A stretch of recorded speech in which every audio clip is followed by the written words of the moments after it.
Hola, ¿qué tal? Bienvenidos a nuestro video de clase del día de hoy. Hoy vamos a presentar como tema principal un ciclo muy importante dentro de los ciclos biogeoquímicos, que es el ciclo del carbono o en inglés The Carbon Cycle. No olviden tomar nota de este video de clase y repasar muy bien para el taller propuesto.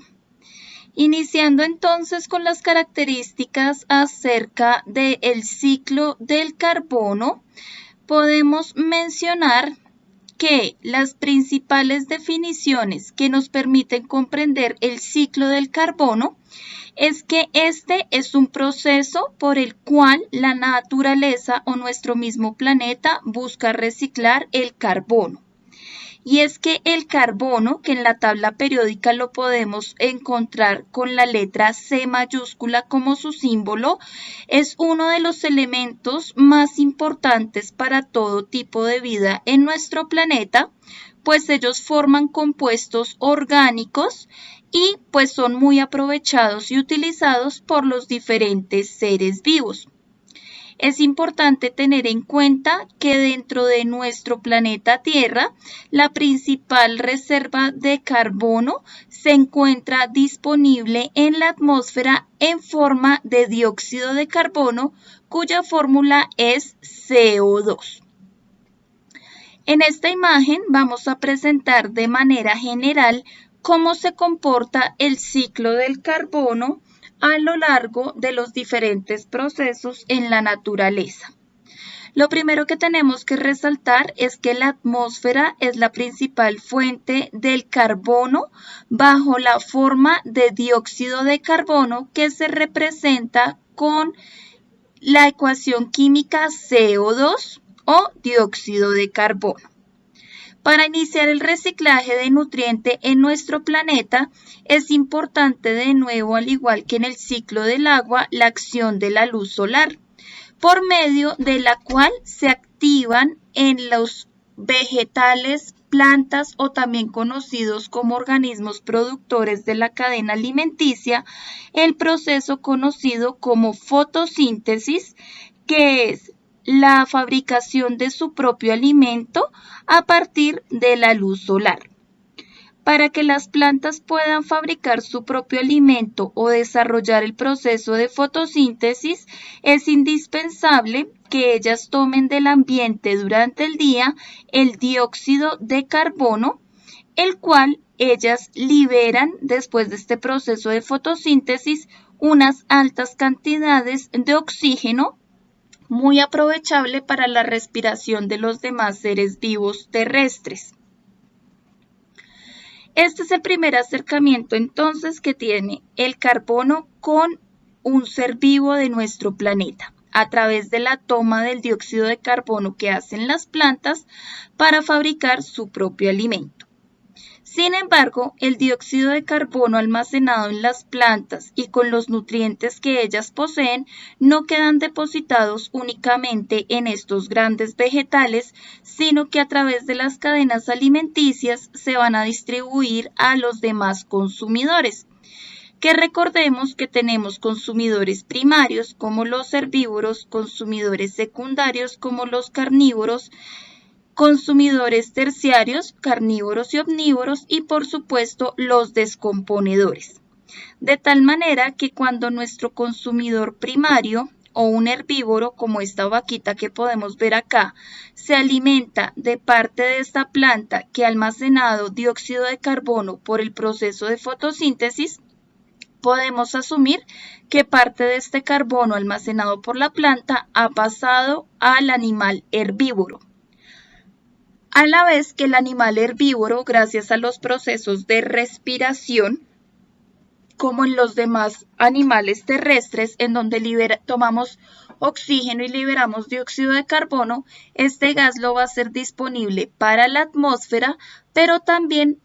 gracias a las excreciones que realiza, también va a liberar parte de ese dióxido de carbono que consumió de la planta. El resto del carbono lo almacenará en su cuerpo y será entonces consumido por su depredador o por los organismos descomponedores. de tal manera que podemos afirmar que el carbono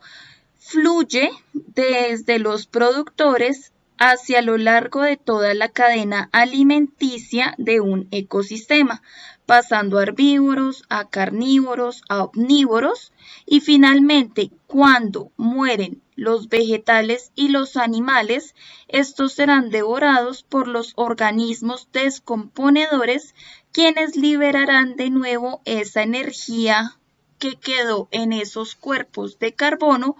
hacia la superficie y de nuevo como nutrientes a las plantas. De esta manera se va generando poco a poco el nuevo ciclo donde las plantas toman el dióxido de carbono para fabricar su propio alimento, los animales que se alimentan de ellas van a recibir el dióxido de carbono o el carbón que va a pasar de herbívoros a carnívoros, omnívoros. Cuando ellos mueren, son digeridos por los organismos descomponedores que devuelven ese carbón, una parte a la atmósfera, otra parte la devuelven en forma de nutrientes a las plantas, pero muchos de los desechos de los animales o plantas muertas se van a agrupar en un proceso muy lento, formando fósiles y combustibles fósiles que con el pasar de los años el ser humano puede aprovechar con la producción de petróleo. Dentro de los ecosistemas acuáticos también se realizan cadenas alimenticias donde el flujo del dióxido de carbono iniciará por organismos productores como las algas y las diatomeas, que son plantas acuáticas. Estas también irán pasando el dióxido de carbono a los siguientes niveles tróficos o siguientes organismos que componen la cadena alimenticia. Y de nuevo generarán ese dióxido de carbono a la atmósfera. La erupción de volcanes también genera altas cantidades de dióxido de carbono que se dirigen hacia la atmósfera y que son aprovechados por los diferentes seres vivos y procesos en nuestro planeta para recuperar este componente. Sin embargo, dentro de nuestro ciclo no van a entrar las emisiones de vehículos y fábricas, ya que este tipo de dióxido de carbono no es aprovechado como tal en la atmósfera porque sus moléculas son altamente contaminantes y se dirigirán hacia la capa de ozono, causando daños ambientales como cambios climáticos producto del efecto invernadero o la destrucción de la capa de ozono. Para poder resumir toda esta información, vamos a tener en cuenta los siguientes puntos generales acerca del comportamiento del carbono en nuestro planeta. Lo primero es que en los ecosistemas terrestres el dióxido de carbono llega o se aprovecha en primer lugar a través de las plantas, también conocidas en las cadenas alimenticias, como organismos productores, y estas los pueden obtener gracias a la cantidad de dióxido de carbono que hay en la atmósfera. Sin embargo, en los ecosistemas acuáticos, las algas y las diatomeas, que son plantas acuáticas, estas también van a aprovechar fuentes de dióxido de carbono que encuentran disuelto en el agua. Según las proporciones y estudios que se han hecho, podemos afirmar que la mayor cantidad de dióxido de carbono está disponible en el agua de los océanos que en la atmósfera, donde mucho de este tipo de moléculas de dióxido de carbono generan alta contaminación y destrucción de la capa de ozono. Es importante tener en cuenta que en las cadenas alimenticias hay unos organismos descomponedores que son aquellos que se alimentan de plantas y animales muertos y que tendrán como principal función recibir todos los nutrientes que se almacenaron en esos cuerpos para devolverlos en forma de abono de nutrientes a las plantas y parte de ellos también a la atmósfera. En quinto lugar tenemos que algunos animales como los moluscos también pueden aprovechar el dióxido de carbono para construir sus conchas a través de las cuales se protegen, ya que acumulan calcio y crean una estructura llamada carbonato de calcio, que es un compuesto que les permite la resistencia en sus conchas. Sin embargo, el carbono aquí utilizado en las conchas de los moluscos no puede ser aprovechado de forma rápida e inmediata por nuestro planeta, ya que una vez que estos organismos mueren, sus conchas se acumulan en depósitos submarinos, son sepultadas y con el tiempo se transforman en piedra caliza,